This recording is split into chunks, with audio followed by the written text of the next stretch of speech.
Metalworking allowed blade weapons to become powerful tools of war, as well as objects of lethal beauty.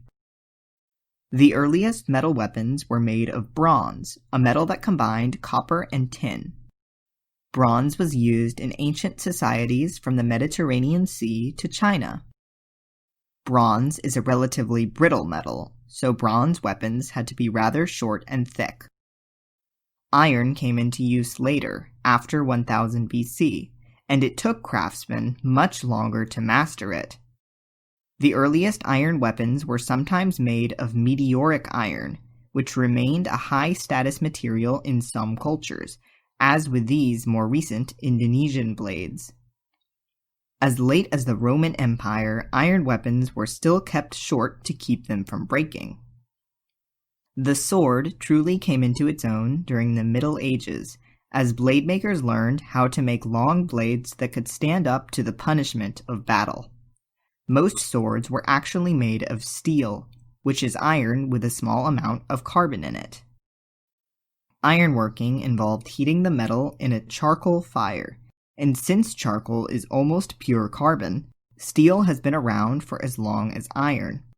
But the process of turning iron into steel is difficult to master. As late as the early 1800s, American sword makers had to rely on imported steel.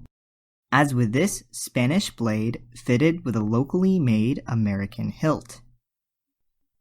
Meanwhile, in India, skilled metalworkers had already mastered the art of making high-carbon crucible steel. Crucible steel can make exceptionally sharp blades. It was highly valued in Europe, where it was known as Damascus steel, based on the trade routes by which it was imported. The slightly shimmering look of this blade tells us that it is made of crucible steel. Although smiths have been making blade weapons for thousands of years, the science of metals is only a couple of centuries old. Much of the metalworker's craft was seen as almost magical, and the secrets of how to make blade weapons were jealously guarded from generation to generation.